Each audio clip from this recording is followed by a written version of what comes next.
Igreja Vida Cristã em Cristo Jesus, um lugar pleno de amor e da graça do Senhor Jesus. Ministério Pastor Sandro Diniz.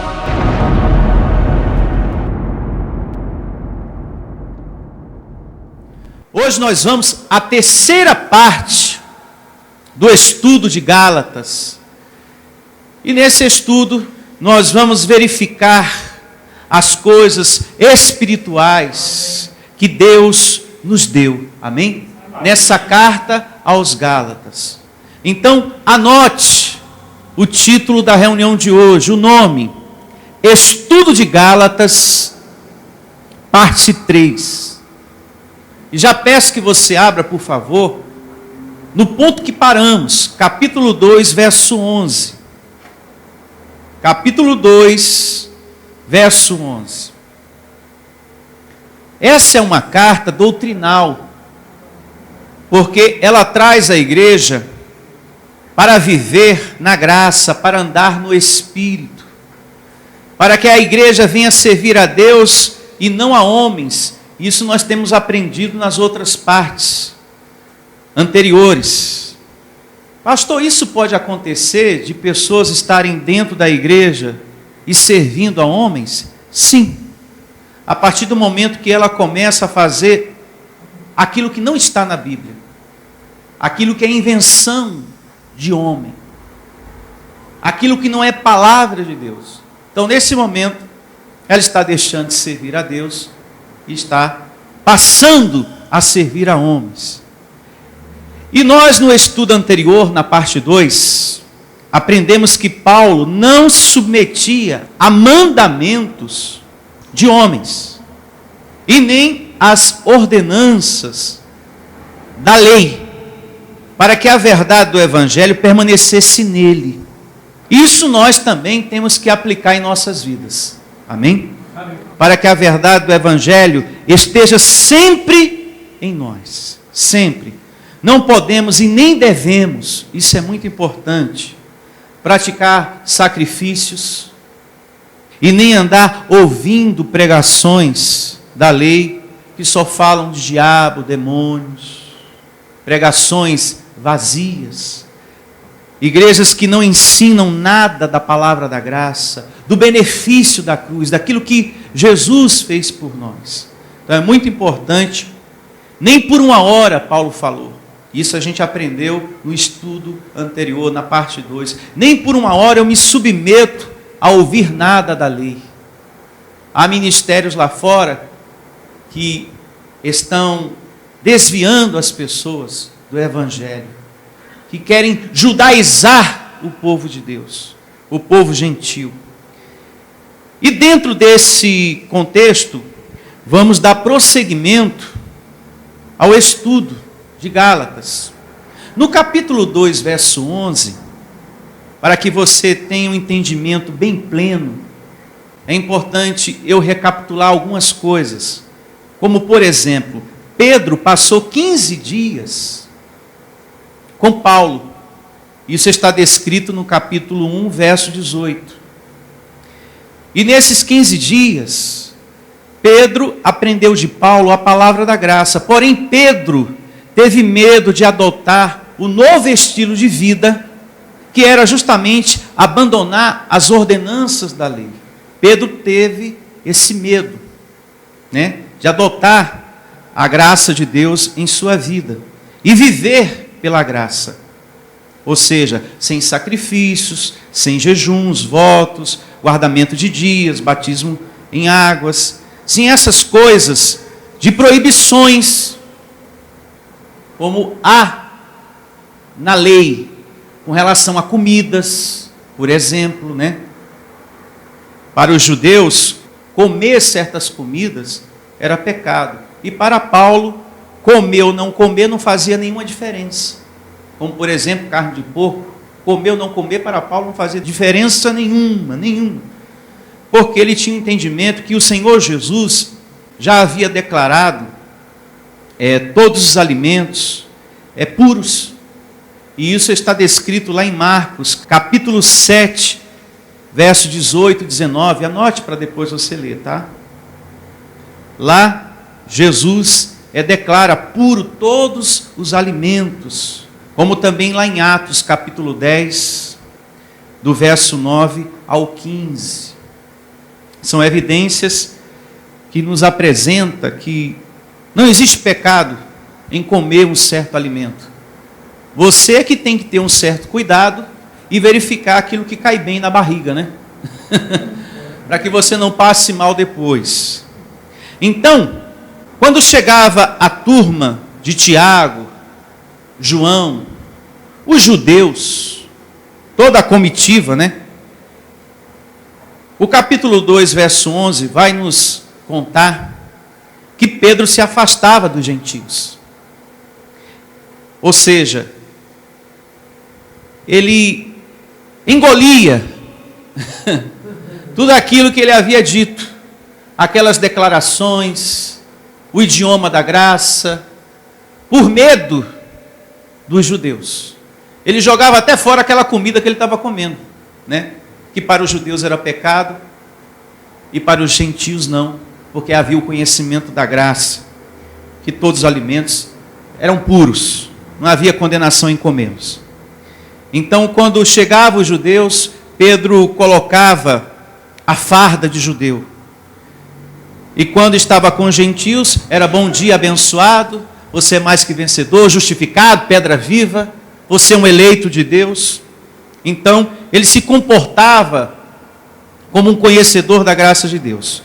Mas, quando se aproximava os judeus, ele colocava a sua farda de judeu hipócrita. Porque o ensinamento de Paulo era outro, então ele tinha medo de perder a sua posição. Nos dias de hoje, de ser tirado da igreja, de perder o cargo, de perder a posição. Então vejamos o que diz o capítulo 2 de Gálatas, verso 11. Quando, porém, Cefas veio a Antioquia, resisti-lhe face a face, porque se tornara o quê? Repreensível. Com efeito, antes de chegar, alguns da parte A, comia com quem? Comia com quem? Com os gentios. Quando, porém, chegaram, afastou-se, e por fim veio apartar-se, temendo os da circuncisão. E também os demais judeus dissimularam com ele, a ponto de o próprio Barnabé ter se deixado levar pela dissimulação deles. Quando, porém, vi que não procediam corretamente segundo a verdade do Evangelho, disse a Cefas, na presença de todos: se sendo tu judeu, vives como gentio e não como judeu, por que obrigas os gentios a viverem como judeus? Nós, judeus por natureza, e não pecadores dentre os gentios. É necessário uma pausa para a gente refletir um pouco mais nesses versos lidos aqui. Em primeiro lugar, Paulo diz que Pedro estava sendo obrigado a viver em hipocrisia. E isso por medo, diga por medo. Por medo ele estava vivendo em hipocrisia. E esse é o dilema de muita gente que vive debaixo da lei. Principalmente pastores. Por medo de perder o seu salário, o seu carro, o seu apartamento. E toda a mordomia que ele recebe naquele lugar. São pastores, bispos até, que sobem no altar com o coração cheio de coisas que ele não acredita, que ele sabe que não tem valor algum. Mas que ele é obrigado a ministrar aquilo, porque se ele não ministrar aquilo, a liderança superior tira tudo que lhe deu. Carro, casa, salário, etc, etc. E Pedro também tinha medo de perder o seu prestígio, a sua posição, junto com os demais. E Paulo, na autoridade que Deus lhe deu, repreendeu a Pedro severamente. Pedro, você está sendo hipócrita.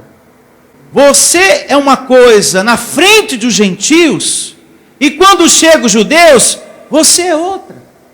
Você é judeu e vive livremente como um gentio. Quando não tem nenhum judeu por perto, você vive livremente como gentios. Você gosta da palavra da graça, você quer viver a palavra da graça, que Paulo ensinou nos 15 dias que esteve com ele, como está descrito em Gálatas 1, a partir do verso 18.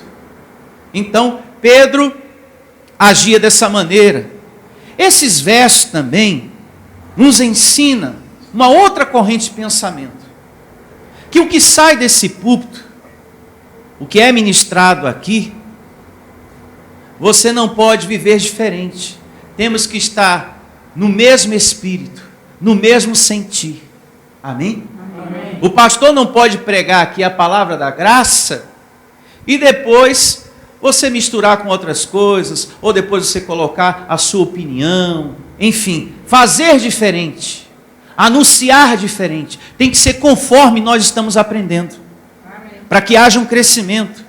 Assim Deus ensinou, assim eu vou pregar, assim eu vou ensinar, assim eu vou ministrar na minha casa e para os meus amigos em nome de Jesus. Amém. Porque é conferindo coisas espirituais com coisas espirituais que temos que caminhar na graça de Deus. Se está batendo aí, temos que anunciar conforme está batendo na Bíblia, na palavra, em nome de Jesus. Agora, muita atenção para o verso 16, porque aqui Paulo firma um pilar da graça muito importante. Aqui ele ensina que não devemos mais fazer o que a lei manda a gente fazer. Olha só. Sabendo, contudo, que o homem não é justificado por obras da lei, e sim mediante a fé em Cristo Jesus. O que são obras da lei, pastor Sandro? Jejuns, campanhas, votos, correntes, esses sacrifícios que são feitos nas igrejas, que os pastores ensinam que sem sacrifício você não pode chegar a Deus, que sem sacrifício Deus não vai te ouvir, não vai te abençoar. Todas essas coisas que lá fora no sistema tem sido ensinado, está no terreno das obras da lei.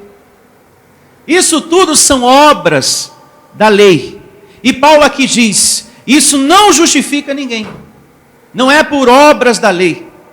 Porque foi o sacrifício que Jesus fez por nós, que já nos justificou. Nada que você faça na lei vai dar camisa para você.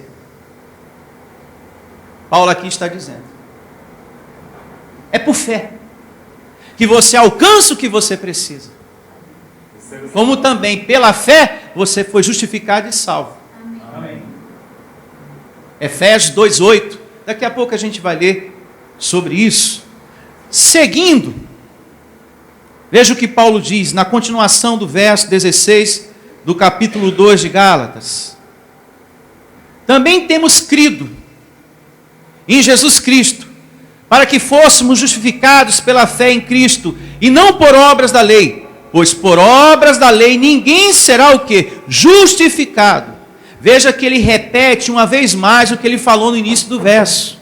Não é por obras da lei que você é justificado, que você alcança algo em sua vida. Então Paulo, ele repete, Gálatas, vocês têm que ter olhos para o que Jesus fez por nós, que é também o que você e eu temos que ter, o tempo todo. Olhos para aquilo que Jesus fez por mim e por você na cruz. E nunca andar com cabeça de lei. Eu acho que eu tenho que fazer alguma coisa para receber a bênção. Você não tem que fazer nada, você não tem que fazer corrente, você não tem que fazer campanha, você não tem que levar nenhum objeto ungido que as igrejas dão. Tudo é pela fé. A boca fala e a boca chama a existência. Amém? Amém? E o milagre acontece na sua vida. Então você que me ouve, amado ouvinte, isso é muito importante.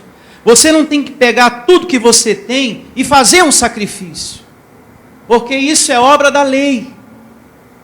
E na loucura, né?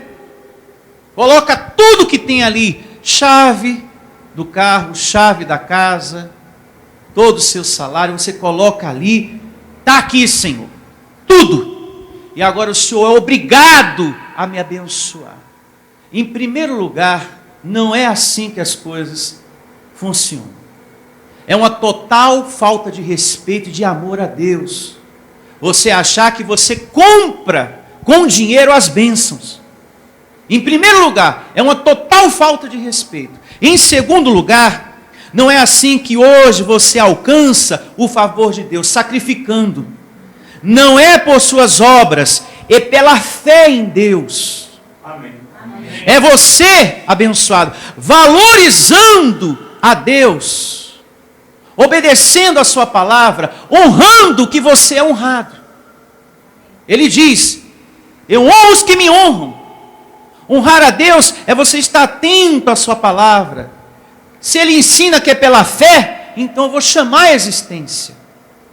Eu tenho que crer que Deus, em Jesus, já fez tudo por mim, principalmente com relação à nossa salvação eterna, com relação à nossa justificação. Então, não é corrente, não é sacrifício que vai justificar ou trazer a bênção que você precisa. Ou seja, que você dando tanto em dinheiro, Deus vai te dar um presente, Deus vai te justificar. Há muitas pessoas que pensam assim: eu vou dar tanto para Deus, que Deus vai dar o presente que eu mais preciso, que é paz no meu casamento, que é o meu filho livre das drogas, que é prosperidade em minha vida, a minha salvação em primeiro lugar, Deus vai me dar, porque eu vou dar a chave do meu carro, eu vou dar tudo que eu tenho.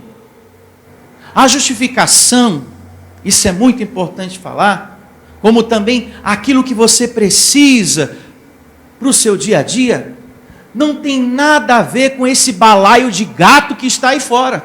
Amém. Com essa desordem que está aí fora.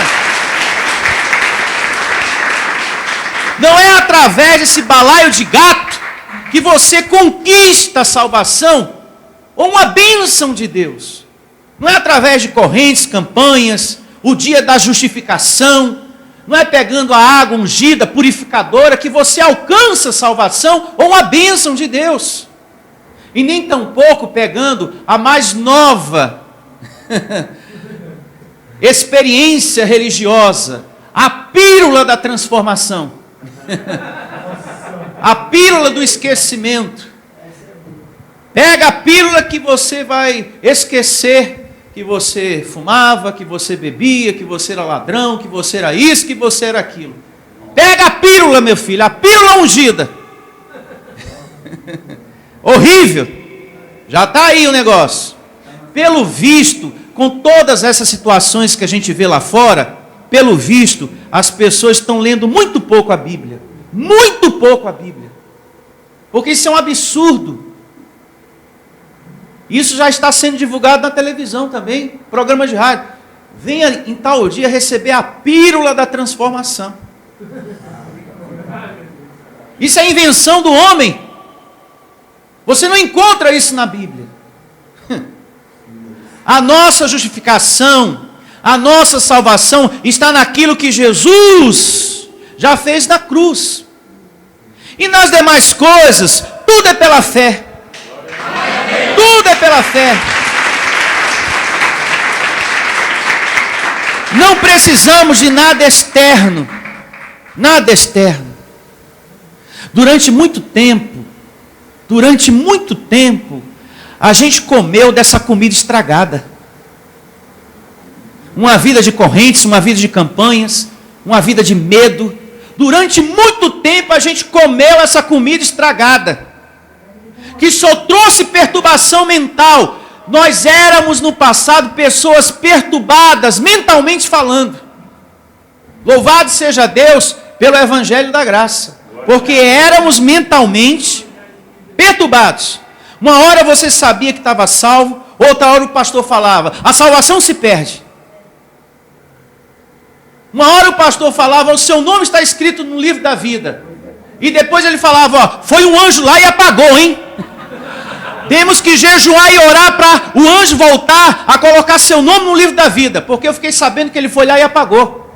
Uma hora é ensinado para a gente que o diabo estava destruído. E depois o pastor chegava na pregação: não, ele está debaixo da sua cama, vamos orar para amarrar ele. Isso se chama evangelho de perturbação. Nós estávamos perturbados na mente. Graças a Deus pelo evangelho da graça. E chega um momento, eu falo isso principalmente para você que me ouve, chega um momento que bate uma aflição.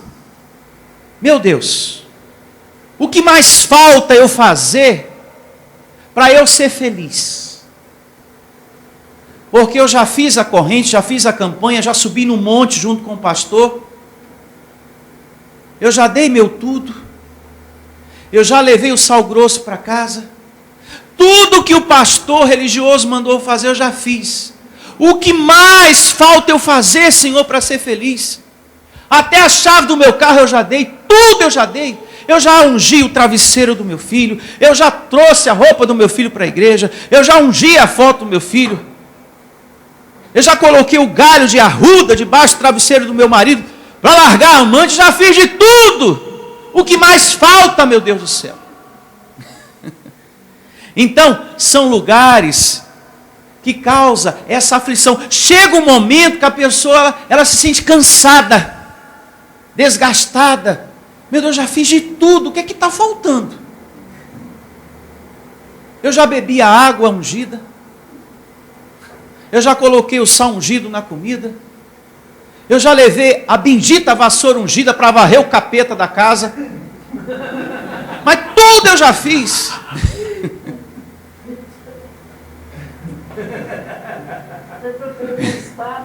Já levei a espada de plástico para casa, a espada da justiça, já virei a mesa, já fiz tudo, meu Deus.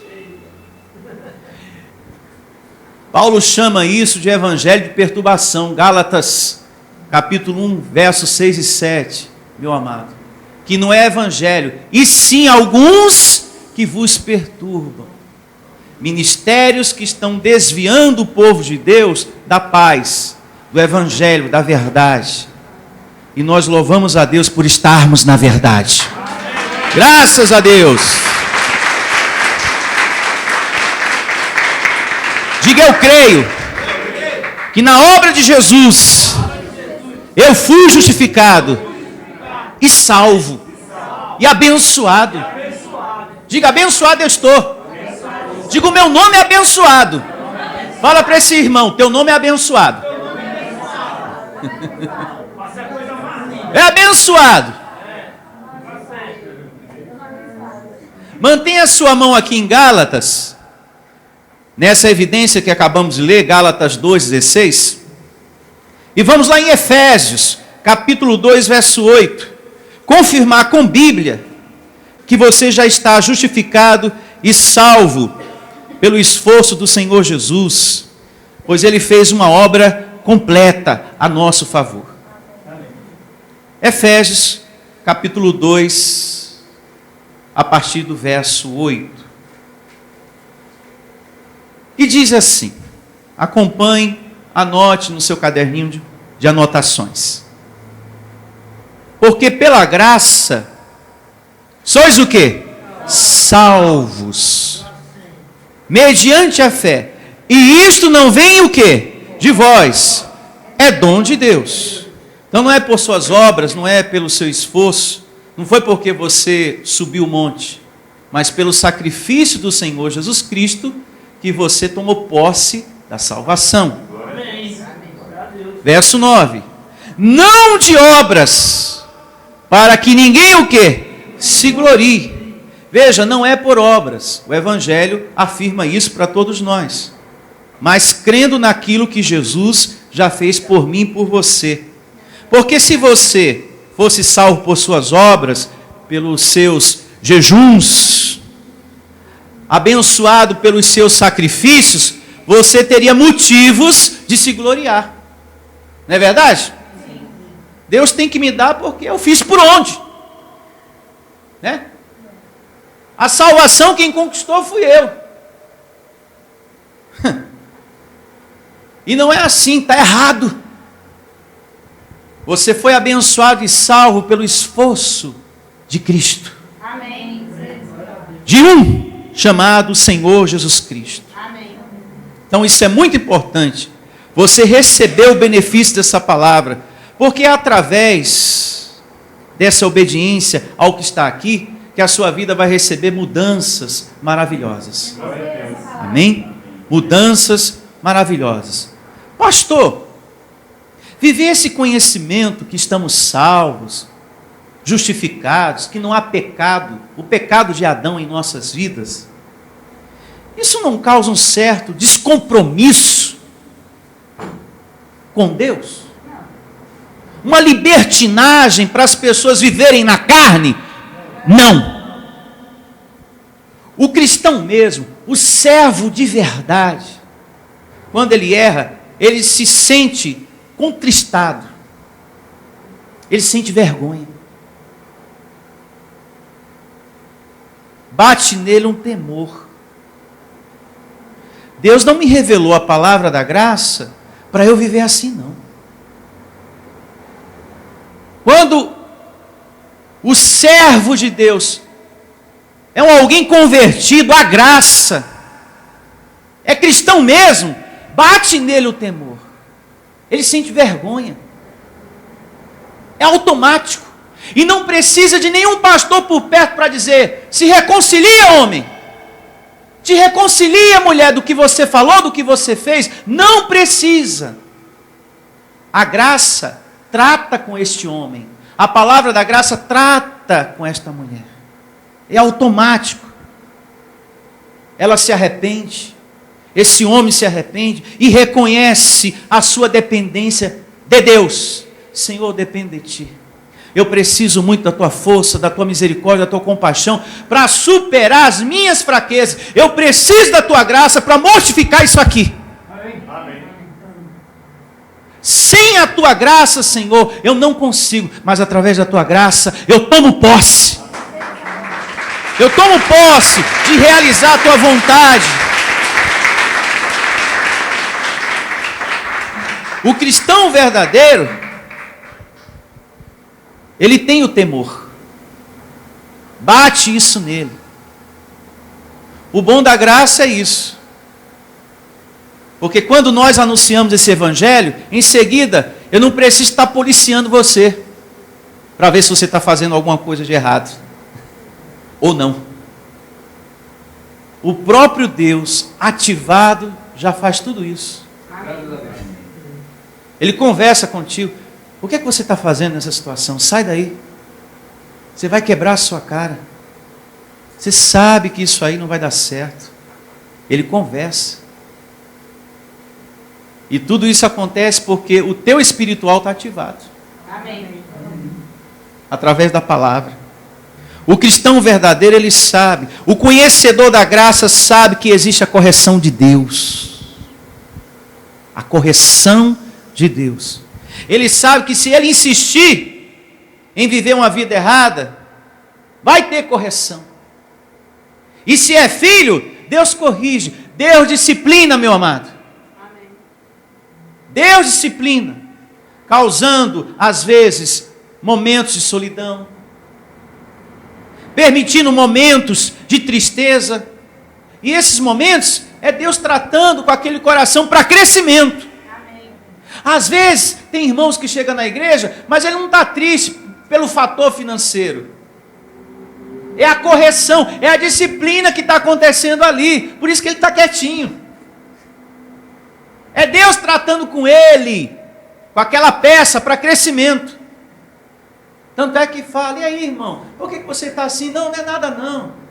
É problema financeiro? Não, também não.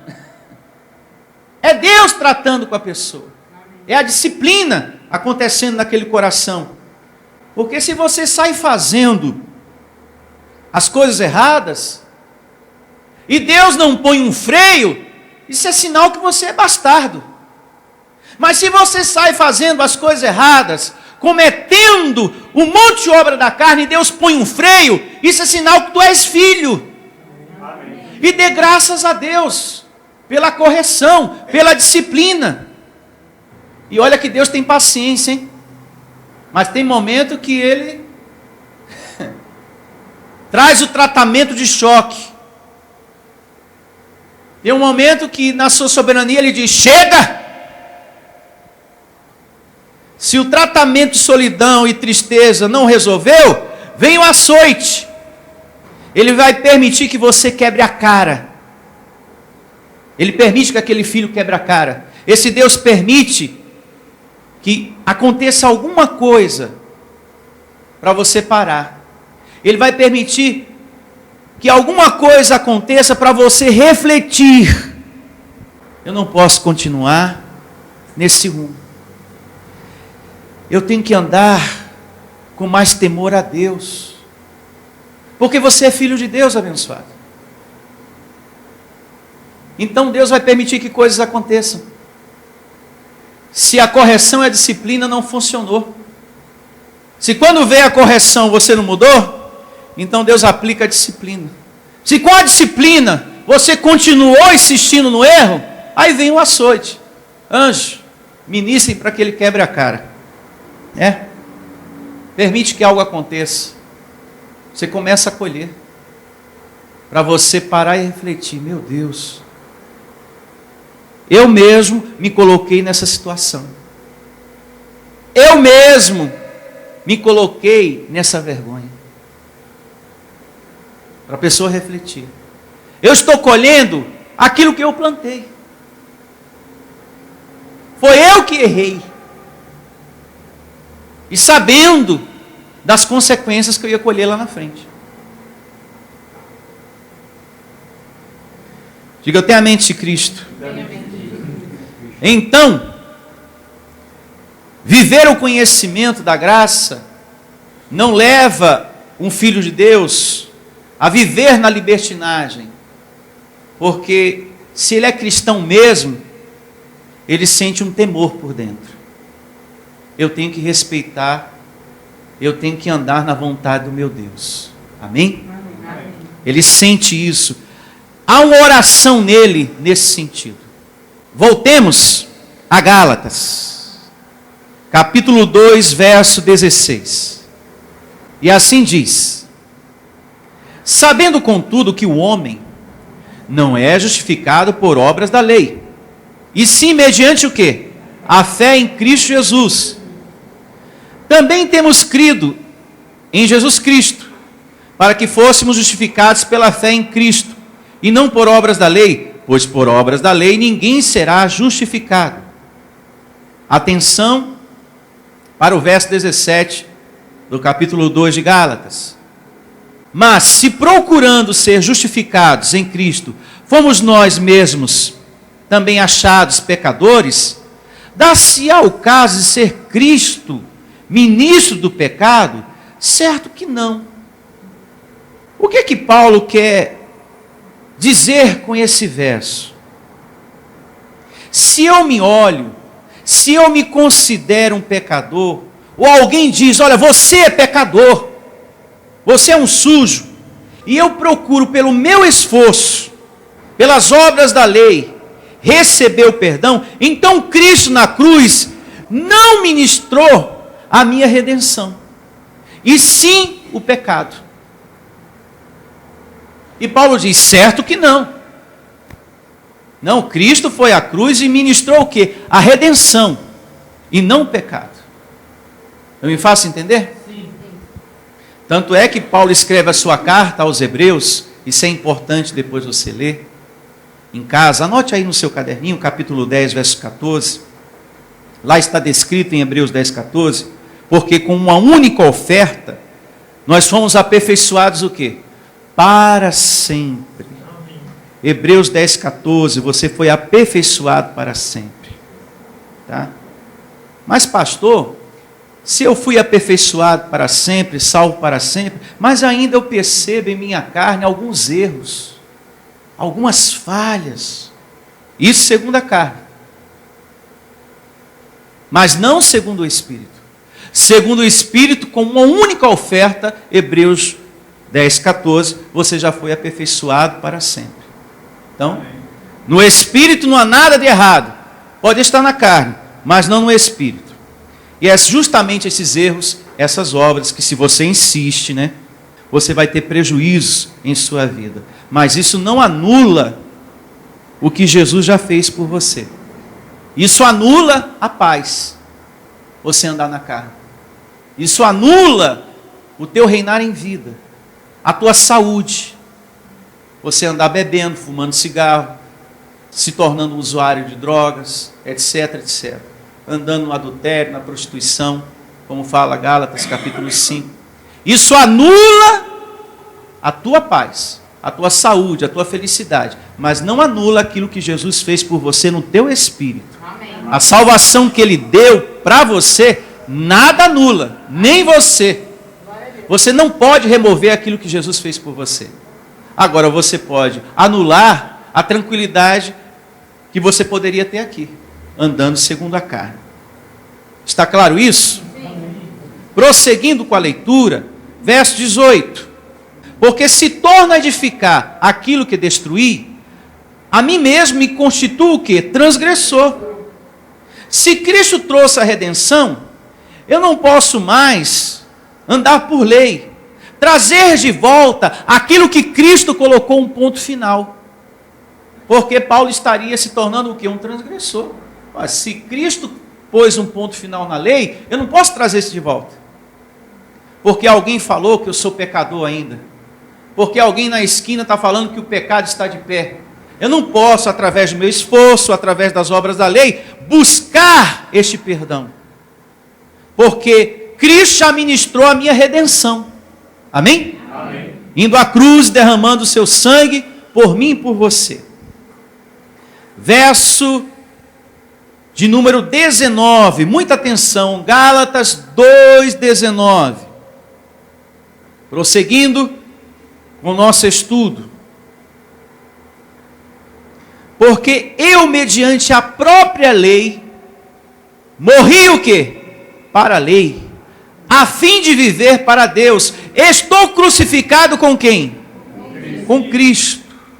De que maneira Paulo morreu para a lei? De que maneira, pastor? Para as suas cobranças de perfeição. Um exemplo a se pensar. Havia muita cobrança na lei, nesse sentido, que o homem fosse perfeito segundo a carne. Aliás, o homem era avaliado dessa maneira, segundo a carne. Ele tinha que ser perfeito, segundo a carne. E segundo a carne, Paulo sabia que ninguém, nenhuma pessoa, nunca vai ser perfeita. Porque a perfeição, ela só existe no Espírito. Só no Espírito. Isso aqui é corpo de humilhação. A gente não vai ser perfeito nunca nisso aqui.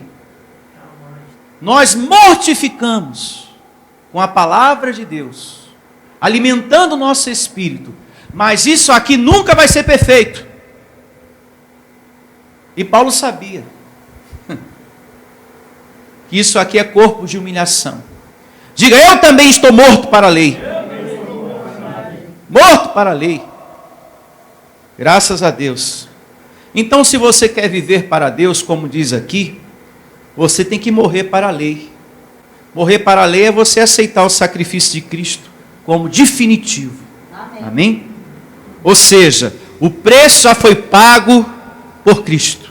Amém. Não são as coisas que eu faço que me salvam. Tem muita gente fazendo obras, tem muita gente fazendo campanha corrente para obter a salvação. Não é verdade? Para alcançar o favor de Deus também. Nós temos que entender que isso Cristo já fez por nós. Amém? Amém. Verso 20. Logo já não sou eu quem vive, mas Cristo vive em mim. Diga, Cristo vive em mim. Aqui está uma prova, dentre as muitas no Evangelho, que Cristo habita em você. Amém. Diga, eu tenho a vida de Jesus em mim. Quando Cristo ressuscita, Ele veio morar dentro dos seus escolhidos, que somos nós. Amém. Assim que Ele ressuscitou, Ele veio morar dentro dos seus escolhidos. Então, aqui nós temos uma prova que somos habitação de Deus.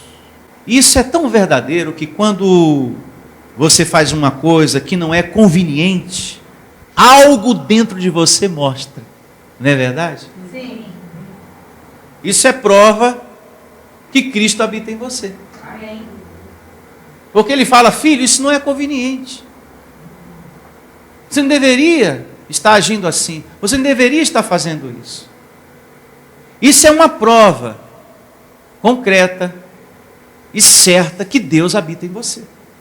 Ele está falando com você. Você tem essa percepção. Que coisa linda. Diga graças a Deus.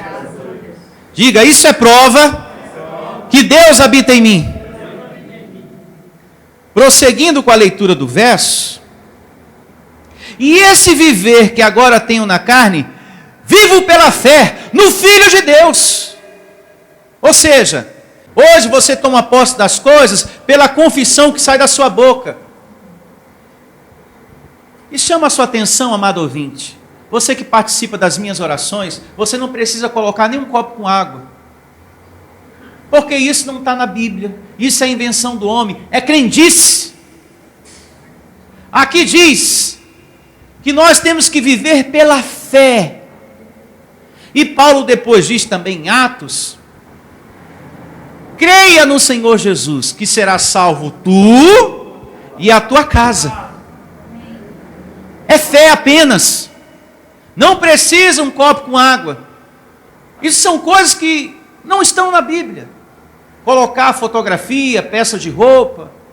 Com todo respeito, você que sempre faz isso, você está servindo a homens. Você está vivendo mandamento de homens. Você está aplicando algo na sua vida que não está na Bíblia. Não há necessidade disso. O justo vive pela fé. Está aqui, ó. Vamos ler uma vez mais? Em nome de Jesus. E esse viver que agora tenho na carne, vivo pela fé no Filho de Deus, que me amou e a si mesmo se entregou o quê? Por mim. Diga, eu recebo essa palavra. Então o justo vive pela fé, pela confissão, chama a existência. Eu determino, eu tomo posse, recebo a ministração dos anjos. E digo mais, Deus fez filhos, diga, eu sou esse filho. Filhos esses, que Ele não fez só para fazer coisas fáceis. Não pense que Deus te fez só para fazer coisas fáceis, mas para enfrentar o que é difícil também. Amém. Aprenda isso. Deus te fez, mas não só para fazer coisa simples, fácil, mas para enfrentar o que é difícil e confiar no Senhor que você está servindo. Está passando por um momento difícil? Você foi feito para enfrentar isso também. Glória a Deus. Puxa, pastor, que momento difícil eu estou enfrentando, mas que situação, viu, pastor? Mas que forno, viu, pastor? Que perseguição. Está sendo um momento muito difícil. Está sendo uma prova de fogo, pastor. Você foi feito também para enfrentar esse período, esse momento difícil. E não só fazer o que é fácil. Amém. Entenda isso. Vamos agora ao verso 21, prosseguindo com a nossa leitura. Gálatas 2, 21. Não anulo a graça de Deus, pois se a justiça é mediante a lei, segue-se que morreu Cristo o quê? Em vão. Ou seja, se eu tenho sempre que estar fazendo algo segundo a lei, corrente, campanha, sacrifícios, etc, etc, então, Cristo morreu em vão. Se eu tenho que estar fazendo essas coisas para ser salvo, para ser abençoado, para me tornar um herdeiro de Deus, então o que Cristo fez por mim não teve valor nenhum. Paulo aqui está dizendo. E ele conclui, eu não anulo a graça de Deus. Amém. Para voltar a viver nas ordenanças da lei. Porque eu acabo anulando aquilo que Cristo já fez por mim. É vivendo a graça, É tendo essa obediência ao que Cristo fez por nós, meus amados, que os anjos começam a ministrar poderosamente. Amém. Porque está havendo em você obediência ao pacto. Aí começa a acontecer uma ministração angelical, livramentos, coisas grandiosas começam a acontecer na sua vida. E eu aproveito a leitura desse verso 21 para te fazer uma pergunta, a você que está aqui e a você que me ouve do outro lado também, que acompanha essa mensagem. Se você tem que ficar a vida inteira lutando contra diabo, demônios, fazendo campanhas, fazendo sacrifícios, lutando por sua salvação, então para que veio Cristo aqui? Eu te pergunto. Se você tem que passar o ano inteiro praticando essas coisas, então Cristo para você morreu em vão. Será que ele morreu em vão? Não. Certo que não. E graças a Deus que ele não morreu em vão. Tanto é que ele não morreu em vão, que ele está te dando esse conhecimento de graça e amor. Esse conhecimento maravilhoso. Diga, eu recebo. Vamos orar? Fique de pé em nome do Senhor Jesus. Orar nunca é demais. Amém? É bom a gente orar. Orar para agradecer. Orar pelo nosso regresso para casa. Orar quando tudo está bem. Orar quando as coisas estão difíceis. Pedir a Deus livramento. Orar quando a gente faz um passeio. Falar com Deus quando a gente está voltando daquele passeio. Amém. Isso é bom, né? Ó Deus, obrigado, foi tão bom. Agora estou regressando. Receba a tua proteção, livramento, a ministração dos teus anjos. Me guarda, Senhor, na minha volta para casa, desse passeio que eu fiz. Então a gente tem que estar sempre orando. Nunca é demais orar, abençoado. Nunca é demais. Orar quando a família está reunida, graças a Deus. Está todo mundo aqui. E orar quando não estiver. Receba, Senhor, a harmonia na minha casa, a transformação no meu lar, em nome de Jesus. Amém. Feche seus olhos e vamos falar com Deus.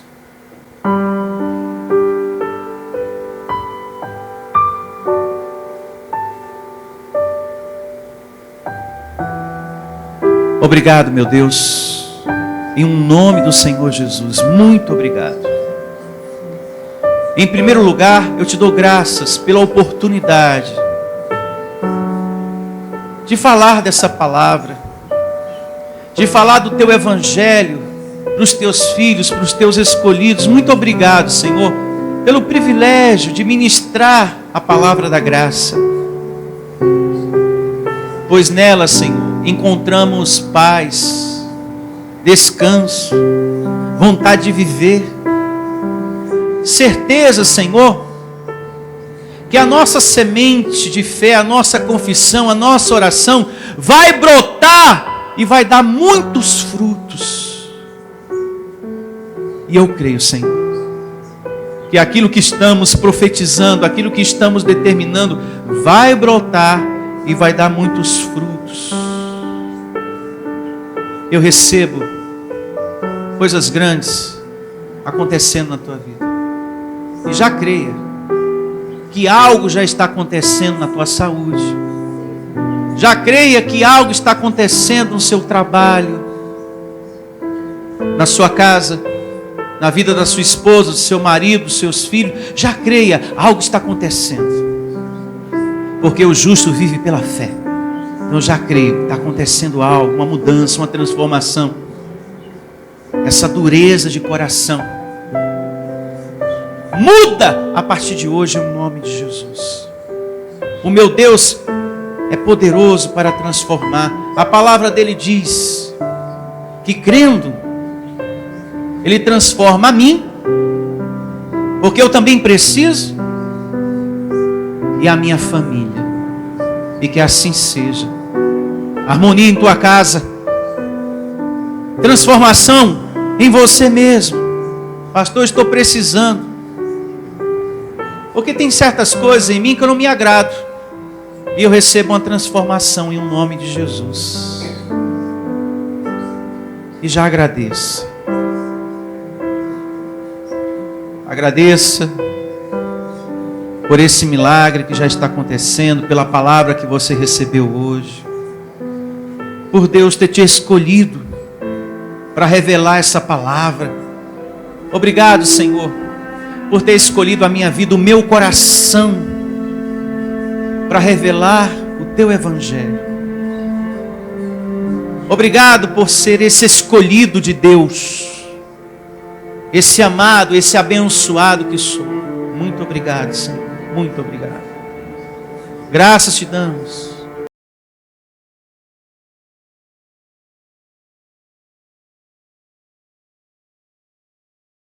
Por quem me ouve nesse momento, pelas pessoas que estão nos escutando nesse momento, Senhor.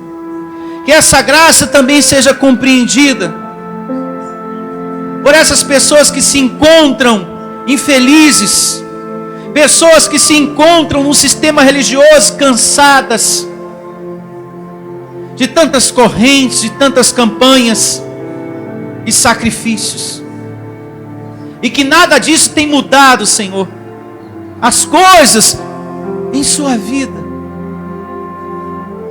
Elas já fizeram de um tudo, Senhor, e se perguntam com aflição no coração: meu Deus, o que falta? Há mais para eu fazer, porque eu já fiz tudo que esse pastor religioso me pediu. O que está faltando, meu amado, é você ter obediência ao sacrifício de Cristo, a tudo que Ele fez por você. É a obediência que vai trazer a existência o que você precisa, porque é a salvação, a justificação você já possui, você já tem. Agora, pela fé, pela oração, chame a existência. É só isso que você tem que fazer para as demais coisas. Chamar a existência, viver a sua confiança no Deus Todo-Poderoso, Criador dos céus e da terra. É assim que se vive um cristão, um servo de Deus, um alguém que vive pela fé. Você não precisa de nada externo, apenas da sua confiança no Senhor, e o milagre se fará.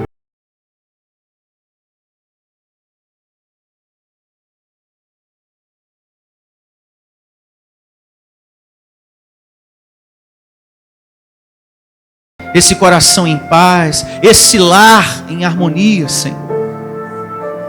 A ministração dos teus anjos, eu declaro cura, consolo, em nome do Senhor Jesus. Consolo nesse coração doente, nesse coração triste, Senhor.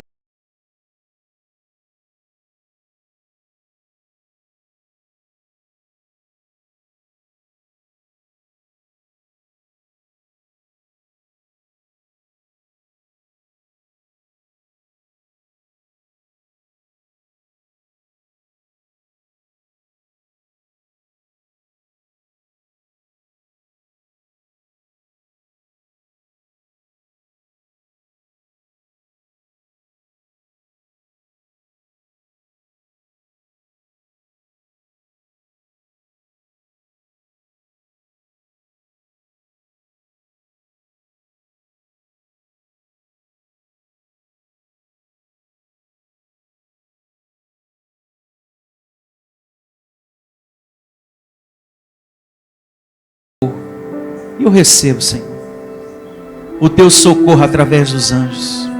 As portas se abrindo para esse homem, Senhor, que com sinceridade, com lágrimas, Senhor, nesse momento pede por socorro a Ti, Senhor, por um milagre em sua vida. Homem esse que entendeu que não deve mais viver por obras da lei, mas crendo que é a habitação do Espírito Santo, que é um justificado, um abençoado, um herdeiro de Deus, e que pela fé chama a existência a sua herança. Há um desejo nesse homem, há um desejo nessa mulher de viver, Senhor, a Tua graça. Então que se cumpra, Senhor, as Tuas promessas. Eu honro os que me honram, E quando há obediência, você está honrando a esse Deus. O desejo de Deus, através da igreja Vida Cristã em Cristo Jesus, é o teu bem abençoado. O desejo do nosso Deus é o teu bem, através dessa palavra. E que isso aconteça. A paz que você precisa, a saúde que você precisa, a prosperidade que você precisa, e principalmente, um caminhar na sabedoria, em o nome de Jesus. Que todos digam amém e graças a Deus. Louve ao Senhor com suas palmas. Em o nome de Jesus. Igreja Vida Cristã em Cristo Jesus. A igreja que estimula a sua fé sem desprezar a sua inteligência. Ministério Pastor Sandro de Lis.